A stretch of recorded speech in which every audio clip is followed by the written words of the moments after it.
It's me Sayyid Muhammad Hasanada from mathemath.com. Let's start with question number 2 of exercise number 5.1. The statement of this question is actually we have to factorize this question. So इसका first part हमारे पास जो given है वो ये है कि यहाँ पे है 5ax minus 3ay minus 5bx plus 3by. अब देखें हम यहाँ से इन दोनों में से यानी इस क्वेश्चन को हम 2 पार्ट्स में यहाँ पे इस तरह से चेंज कर लेते हैं कि एक हमारे पास फर्स्ट वाला पार्ट जो है ये कुछ इस तरह से आ जाएगा यानी ये, और सेकंड वाला पार्ट इसके साथ बिल्कुल ये आ जाएगा. अब इन दोनों में आप देखें कि पॉसिबल कॉमन क्या है. इन दोनों में पॉसिबल कॉमन जो है ये यहाँ भी a है और यहाँ भी a है. सो इन दोनों में से हम a को कॉमन ले लेते हैं. a को यहाँ कॉमन लिया, यहाँ रह गया जी 5x और यहाँ रह गया -3y. सो ये 5x - 3y आ जाएगा. अब आप इन दोनों को देखें, इन दोनों के अंदर पॉसिबल कॉमन क्या है, वो है b. सो हम यहाँ पे इन दोनों में से b को कॉमन यानी -b को कॉमन ले लेते हैं. -b को इसलिए लिया ताकि ये जो यहाँ पे साइड पे ये माइनस आ रहा है, ये माइनस यहाँ पे प्लस में चेंज हो जाए. तो यहाँ से -b को कॉमन लिया, ये जो माइनस था ये प्लस में चेंज हो गया और यहाँ आ गया हमारे पास 5x प्लस. अब माइनस क्योंकि कॉमन लिया था तो ये प्लस जो यहाँ पे आ रहा था ये प्लस भी माइनस में चेंज हो जाएगा. तो यहाँ पे हमारे पास आ जाएगा -3y यानी ये प्लस, यहाँ पे ये प्लस माइनस में चेंज हो गया और क्योंकि यहाँ से b को कॉमन लिया है तो बाकी हमारे पास 3y यानी ये 3 और ये y यहाँ पे रह जाएगा इस तरह से. अब अगर आप इस क्वेश्चन को देखें तो आपको अंदाज़ा हो रहा होगा. चलें इसके फिर हम 2 पार्ट्स बनाते हैं.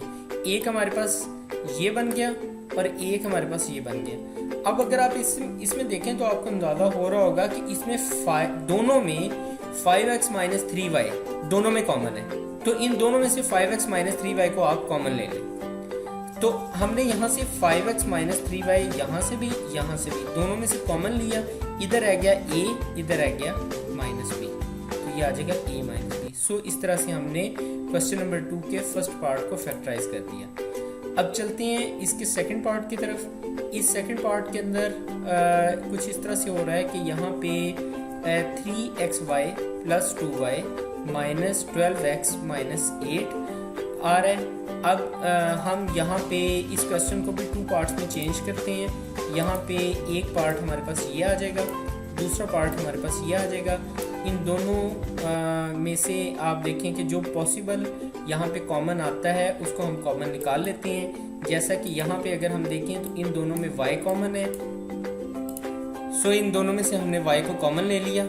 यहाँ पे इन दोनों में -4 कॉमन है. देखें ये भी 4 पर डिविजिबल है, ये भी 4 पर डिविजिबल है.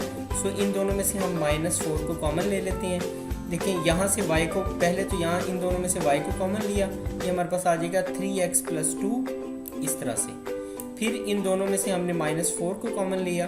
-4 को कॉमन लिया तो ये देखिए ये माइनस क्योंकि कॉमन ले लिया इसलिए ये पहले एलिमेंट के साथ जो माइनस था वो भी प्लस में चेंज हो जाएगा और ये माइनस जो है ये भी प्लस में चेंज हो जाएगा. तो इन दोनों में से हमने -4 को कॉमन लिया. -4 को कॉमन लिया तो ये 3x + 2 आ जाएगा. अब नेक्स्ट स्टेप में देखें कि हम यहाँ पे इसके फिर 2 पार्ट्स बना लेते हैं. एक पार्ट हमारे पास ये आ जाएगा, दूसरा पार्ट हमारे पास ये आ जाएगा. अब अगर आप इन दोनों पार्ट्स को देखें तो आपको अंदाज़ा हो रहा होगा कि इन दोनों में 3x + 2 कॉमन है. देखिए यहाँ भी 3x + 2 है, यहाँ भी 3x + 2 है. सो इन दोनों में से 3x + 2 को कॉमन निकाल लें, बाहर निकाल लें. तो 3x + 2 यहाँ से बाहर निकला. यहाँ पे हमारे पास y, यहाँ -4. सो इस तरह से y - 4 यहाँ पे बाकी बच गया और इस तरह से हमने इस क्वेश्चन नंबर 2 के सेकंड पार्ट को भी फैक्टराइज कर दिया. ये क्वेश्चन नंबर 2 के 2 पार्ट्स कंप्लीट हो चुके हैं. अगर आपको इनमें कोई कन्फ्यूजन है तो आप हमसे कांटेक्ट करें. हमारा यूट्यूब का चैनल अवेलेबल है, आप उसे सब्सक्राइब करें ताकि हमारी लेटेस्ट वीडियोस और अपडेट्स आपको मिलती रहें. Thanks for watching mathemath.com.